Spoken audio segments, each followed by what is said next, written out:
my case when it comes to the money. And look, the majority of the world's problems are rooted in money, right? Yep. We've got countries going at it over land and money all the time. We've got people robbing people in downtowns of Sacramento, San Francisco, LA, et cetera, in California over money because of the lack of money. We've got divorces happening, and the root of most divorces start and end with money, right? And so money is a sensitive topic. And I just know this, when it comes to sports fans, most of us will never, ever, ever, ever be able to ever comprehend the amount, forget the $122 million, game check money, like game check money, one game for the top tier type guys is literally multiple years of family wealth, right? So I'm not even going to name this player, but he plays for a team in the NFL. Okay. And he's a fringe player. He suited up on Sunday. He didn't play much, but he was like, I got $54,000 today. The guy made $54,000 for suiting up in one game. Okay. Think about that. And you 2 games, you're getting over $100,000. Yeah. Well, some of us don't even make that in a year. Exactly. And you're going to lose some because of taxes. And so do us. But I guess that's where I'm going at with this. Your average Niner fan, I'm just saying, average Niner fan is driving a truck right now. Yep. Like one of my buddies who, and you know, they're sitting here and like a guy gets $122 million. And I get it. It's sports. And so on some level, what they do is not comparable to the real world. But the consumer is looking at you going, I show up to work on Christmas and miss Christmas with my kids to get triple pay. And Nick Bosa can't go to preseason and stand on the sidelines because heaven forbid someone might run into him. I'm not saying that they don't understand. What I'm saying is it's a bad look. And then you show up after holding out the way that you do, and we're paying top dollar to go to these games and buy our kids jerseys and stuff. And then you're out here pointing fingers and saying I'm experimenting in the run game. And we're not stopping the run, and I'm not doing what I'm getting paid to do. I'm telling you, man, the consumer who doesn't make anything is sitting there going, screw you, They're dude. not happy. They're not happy. Let's go to Vega in Charlotte, North Carolina. Vega, what's happening, man? You're on the roast. Hey, what's going on, fellas? What's up, Vega? Hopefully you're not on the couch today. Hopefully you're not on the couch after that Cowboys game. Man, I ain't on the couch. I mean, you know, I do what I do. I told y'all, you know what I'm saying? Everybody likes your Vega. Like player, like I don't cheat on my girl. That ain't what I'm saying. When I no doubt. But you keep it player. You keep it player. You keep it G. I know exactly what you mean. Yeah, I keep it player. Yeah. You know what I'm saying? We've been together 7 years. That ain't gonna never break. You know what I'm saying? But yo, I listen to y'all every day, man. If I don't call in, you know what I'm saying? There's not a day that goes by that I don't listen. I'm a roaster.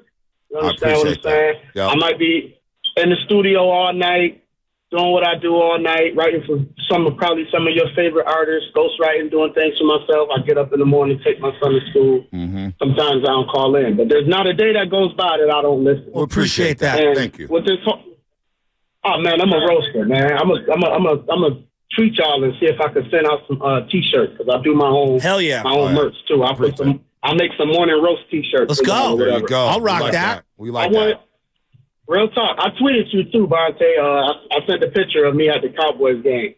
But as far as like the Steve Wilks thing, you know what I'm saying? I'm not calling for that man's job. That's just unrealistic. You know what I'm saying? And the call that he made right before half was horrible. Everybody know that. But I watched that game 3 times already. And I watched the Cleveland Browns game probably 3 times as well, too. I got a bigger problem with him putting Nick Bosa in pass coverage. Oh, my God. That's what my problem is. If you go back and watch that game, watch how many third downs. It was 3rd and 2. I think the Vikings was on, like, their own 9-yard line.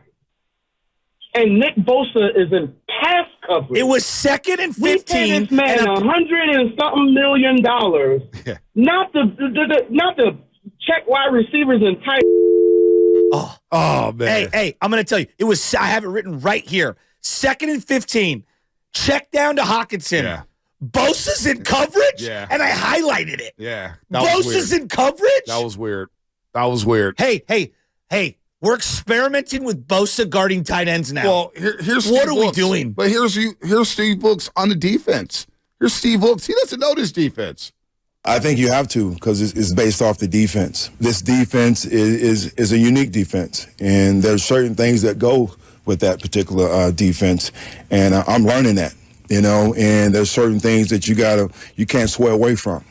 So as I evaluate and talk to the coaches, most importantly, as well as Kyle, I see those things. So, again, that's why I'm not panicking. I know we have the personnel. I know we have the talent, and I just got to do a better job putting them in position. Hold on. We got one more on what it's like to learn this defense. It's always challenging when you've done your own thing for 17 years. It's a little different, but I'm encouraged. I got a great supporting cast. These coaches that are around me are phenomenal. They know this defense. They know their craft. These players are great. So we're all in this together, man. So I'm not hitting the panic button at all. So he's still learning the defense. Why not just promote from within? If you're going to bring in a guy and he can't run his own defense, and then he's running your defense, and you're still getting mad at him for running your defense. I'm telling you, Kyle Shanahan, he does this. He's a great coach. And again, I can hear Mark Willard in my head right now saying, great staff. If he gets fired, there will be a line around the room, around the block that go hire him. I get all that with Kyle Shanahan. But boy, doesn't it always feel? It does feel like there's a scapegoat every single year. It ain't Jimmy Garoppolo. It ain't Trey. Now it's Steve Wilks. But B, let me just come on, man. I'm not saying that you got to fire the guy today. No, but can we be? Hey, Bonds. Hey, second and third here.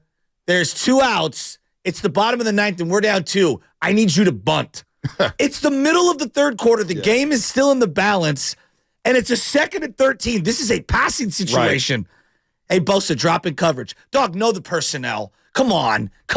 That's like, hey, Curry, hey, post up LeBron right now. What are we doing? But you know what, though? Eric Crocker said something a couple weeks ago on this show that Kyle runs the defense. He's the real defensive coordinator. He's in the meeting rooms all week long telling them what to look for. And then on game day, you're nowhere to be found. This is on Kyle for hiring Steve Wilks. We're in week 8, and he's still trying to learn how unique this defense is. We got problems, folks. We might have some problems.